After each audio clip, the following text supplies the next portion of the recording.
and I am 36 years old.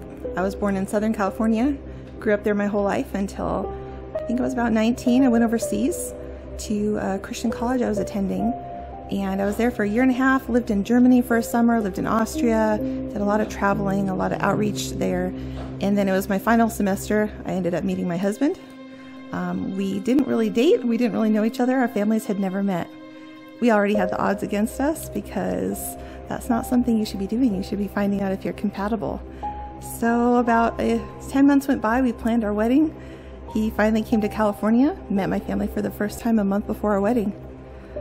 It was about a week after he flew in to Southern California to LAX that my mom called us downstairs, called the whole family down to the living room and said, "You need to see this." It was September 11, 2001. He had just flown in a week before from Europe. Our whole world changed. We were not in the military at the time. We were just about to get married, 2001. And Americans were scared. We thought we were safe in our country. We knew that the world over there was crazy, but we really felt safe.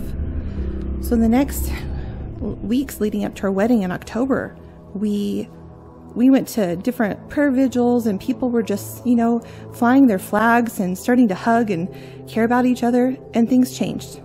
We had already planned to move overseas, so we lived overseas in Germany, where my husband was from, for the first year. We ended up moving back to the States, to California, the following year. He just happened to meet a recruiter at some event I took him to for his birthday, so it's totally my fault.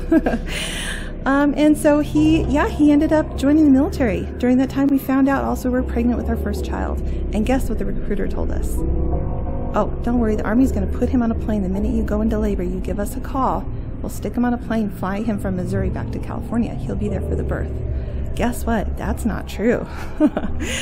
Then a few weeks into it, I get his first letter from Basic, and he's like, "What did I get myself into? This is not what I thought it was going to be." And then when he had his job training, he finds out he's not an engineer in the sense of building things like he thought he would be. He was out looking for bombs. His job was to drive or walk over bombs and hope not to get blown up and to find the bomb first. National Geographic ended up doing several documentaries on his unit in Afghanistan. They called it the Bomb Hunters series, where you can look and see what those guys actually did. That's their job. They go before special forces, they go before infantry, they go before security, and they hope they come back alive. So the first year, he was still in basic training. I gave birth to our first son when he was on the other side of the country. Not at war, not yet, but he was gone, and that was our introduction to the military. So at the beginning, when he first joined the Army, we had only been married for about a year, or actually 2 years at the point when he was in basic training. So we had a little time to ourselves beforehand, and we were still kind of in that honeymoon phase when he married the military, you could say. And so at the beginning, we were very hopeful, very excited, kind of like answering this higher calling to go serve, together our country and to help others. And so I think at the beginning, we just had really great hopes for what that would be like, and we knew that it would be worth the sacrifice. So I'm not sure what point, whether it's the first deployment, the second deployment, we were still very motivated to continue doing what we were doing regardless of any personal reward. We just felt like him coming home alive from a deployment was worth it, and knowing that he was making Iraq, Afghanistan safer for the people there, helping find those bombs that were being planted as his job. We were just focused always on the here and now. We were not really looking too much in the future. It was like, you came home safe, good. That's all we need right now. You didn't lose an arm or a leg, good. That's what we need right now. And there was really not a lot of focus on our mental well-being, our mental health. It was just more, the physical, the here, the now. You're gone, you're not. Then there was a point where there was a lot of negative opinion in the media about the wars. There were elections, won, lost, in politics. And the media likes to show their side of the story, whatever that may be, whatever they're trying to prove. They wouldn't interview people like me. They would interview the protesters standing on the bridge right outside the military base when my really good friend's husband is going off to war. They would show those protesters, but do they want to hear from me? No, nobody asked. They want to see the things that show their story. I did get once an article in a local newspaper on that specific instance because it was ridiculous how nobody's really asking the people who can give them that insight to what's going on. About halfway through his career, we really felt a sense of disillusionment that what we were doing really wasn't serving a greater purpose, especially with all the politics being played with the military. So once we started sensing this disillusionment, it was kind of like, is this sacrifice going to be worth anything? Is this what we're doing, the greater picture overseas? Is how this is affecting our family? Is this worth it? What it's doing to my kids? My oldest son, he started having really, really bad anger issues on I think that was our 3rd deployment in Afghanistan. He left for a year. We had just moved to cold Alaska in the dark of winter, and my son was 6 years old at the time, and he was raging inside and outside. He hated me. He said he hated his dad, and he had been a happy boy, and he wasn't anymore because he felt abandoned. Because what we kept doing over and over again, even though as adults we could process things as much as we were able to, the cycle of life that we had that was so irregular, the kids had no idea. But since he was a baby and a toddler and a young kid, that was his life. And so I started to see how it was affecting my kids as well, which made me, as a parent, question, is this worth it? Is what we're doing to our family worth it? To this point where, as we're getting out after 13 years, we spent some time this last year thinking, was that a really bad idea in the first place? But yet we kept telling ourselves many times, somebody has to do this, somebody has to get this job done, and most people will not answer the call, and somebody has to do it. And I think my husband was a great soldier, and he did his job well, and brought his guys home. And in the end, we now have to pick up the pieces and figure out where our family is going. So this last year we've been focusing on just figuring out what we want in life and trying to find some healing and hope. And my husband's had a really hard time with fitting in. He doesn't feel like he fits in anywhere or that anybody understands him. He's felt like he can just live life on his own. I know that's not true, but he kind of separates himself from me, doesn't talk, doesn't open up, and yeah, so I don't know, it's been rough, but I'm still hopeful that we will have some breakthroughs and we will find our place in the civilian world and that we'll have a good future for our family.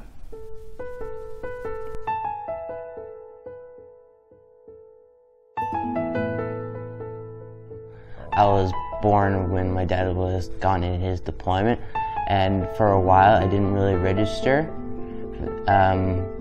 But as my mom said later on, I began to realize that I had a dad that was out there, that was gone, that was leaving me for like a year or so at a time, and I just felt really abandoned. And as my mom said, I said some things that I wouldn't say today, or I said I hate my mom, I hate my dad, I didn't want to be any part of this, and it really, I think it affected me today, but it's also helped in a way to take things in stride, you could say, where now I don't have to worry if like my dad's going somewhere. I don't have to worry about that because, I mean, he'd be gone for a long time, but I'm just glad that my younger brother didn't have to experience that same thing. It's really great when he got out, but as my mom said, it's kind of affected him in a different way. He's just, like she said, not fitting in, and it'd be nice if he could. I think things would go a lot better. I'm partly glad that he did, that he was a hero and served his country, but I'd also like to have had some more time with him in the past. Of course, I'll probably never understand unless I go to war of what he's felt. I'm seeing what he's seen, but I can give him some sympathy.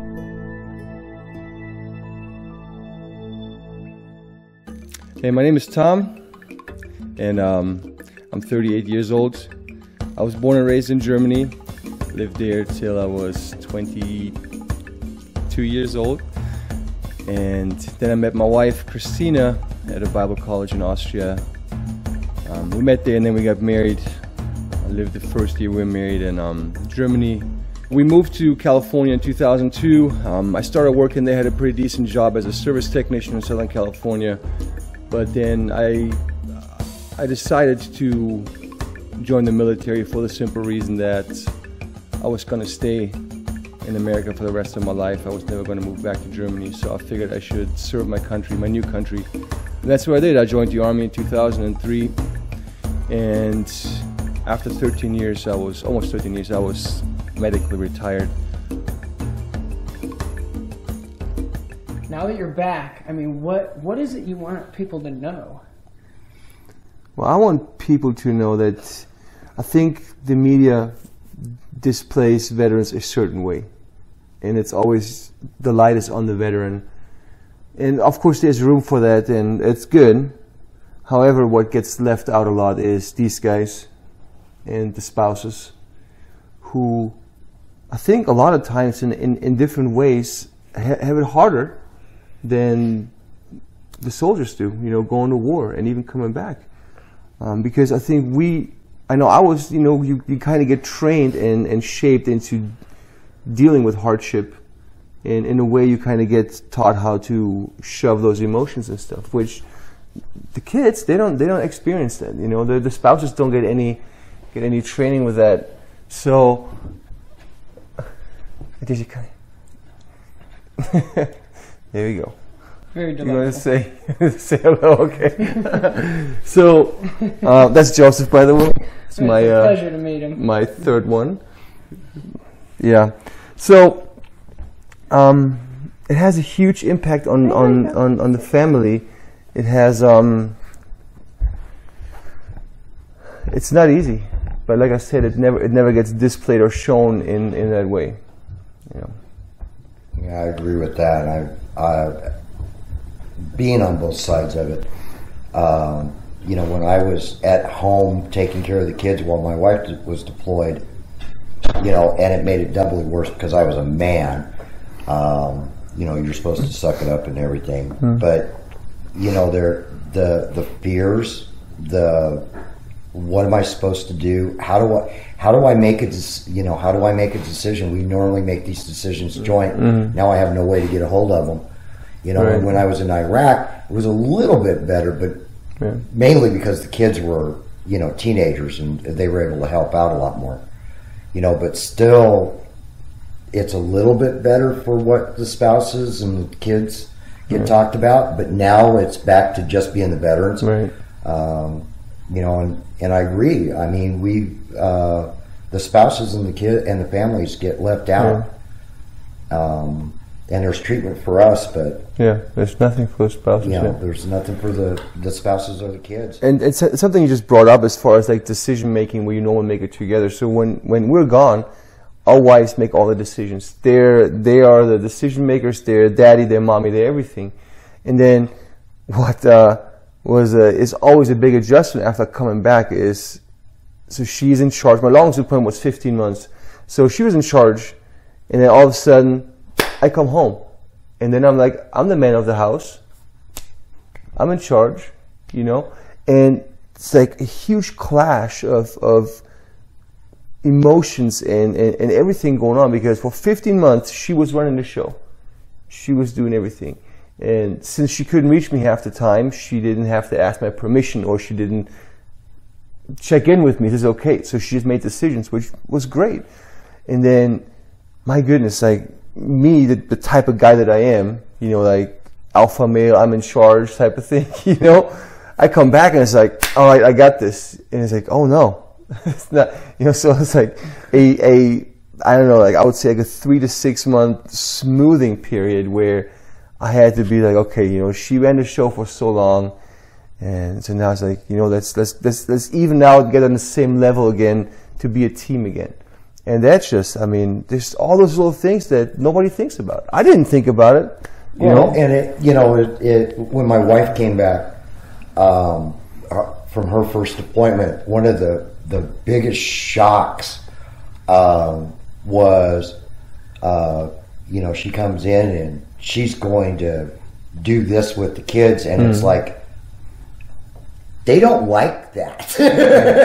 Right. You know, and I can relate to it because when I came home, I had a grandchild that I missed seeing, my first grandchild I missed, you know, and everybody else knew what this baby liked and didn't like and everything. Right. And, You had no clue. You know, and of course I want to do just like I did with my baby. You know. Right. Well, And- you have no clue. You're removed from reality. and, Your reality was something else. You go to pay a bill and it turns out the damn thing's been paid off for 2 months. You know, or you got a new bill that you forgot about or didn't know about or whatever, you know. You know, so the huge adjustment, you're right, there's a huge adjustment on both parts. I'm in charge. Oh, wait a minute, he's home, I can, you know, I can actually bounce this idea off of him. I don't have to, you know. So how do you, Tom, how did it come to you for explaining why you were gone from your children?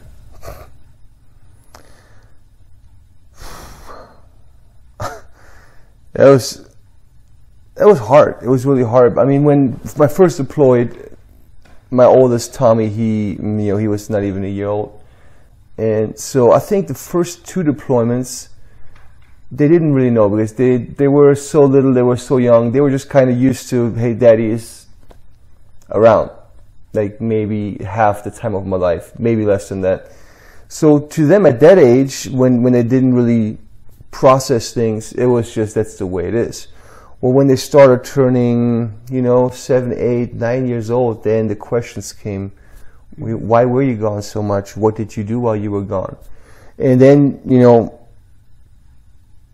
it was easy to explain why I was gone. You know, I told them, hey, I want to serve my country. There are a bunch of bad guys in the world, and, you know, approach it that way. But then when they asked about what did you do, you know, Yeah. how do you say that? You know, and they do know that I actually was in combat, that I was shot at, that, you know, I shot at people. They know all those things, and, you know, I mean, I spare them the details, of course, but they, you know, I want them at a certain age, I want them to understand that there is, that America is not how the rest of the world looks. You know, there are places where people are far worse off, and that was one of my tools I used to explain to them.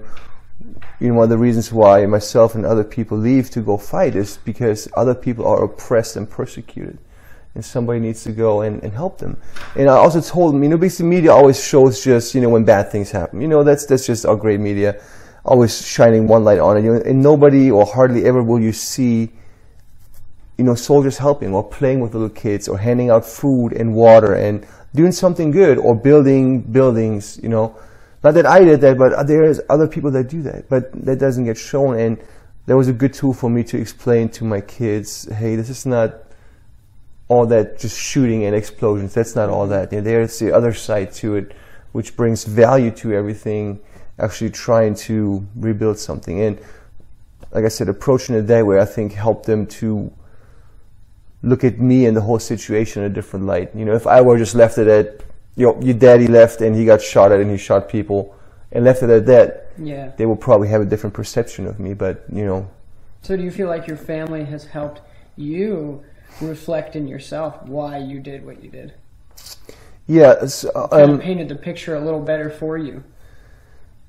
You mean like as far as like them supporting me with what I did, or? And just the mere fact that they ask of you what you were actually doing, and it kind of helps you fill in the gaps of why you were in. Well, I mean, obviously they have the interest in, they want to know at a certain age, why is my dad always gone? And I think in their minds, because we had friends in the past who got divorced, you know, and when their daddy left, so maybe in their young minds they're like, hey, dad is gone, I haven't seen him in a year, you know.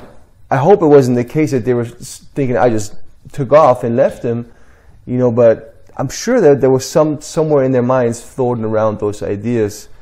And like I said, at a certain age when they start asking why, where they don't just accept an answer Daddy was gone, but well, why were you gone? You know, those type of things. And with me explaining then the consecutive deployments, especially for the older ones, after, you know, they kind of knew what was going on. When I went to Afghanistan twice after they were like 8, 9 years old, then it was definitely, I felt the support from them when I had to say goodbye to them. You know, yes, there was, you know, it was sad and they were crying, but, you know, they actually, I think my oldest actually said once, like, hey, you know, I know why you're going, you know, I understand. And knowing that was good, instead of just walking out the door and kind of wondering in my own mind, what will my kids think or something, you know, so. Yeah. That was great, and Christina has always been very supportive of, you know, me being in the military, even though it really sucked for her. You know, and when I came and I said I wanted to re-enlist and, you know, try out different schools and things, she was always very supportive of that.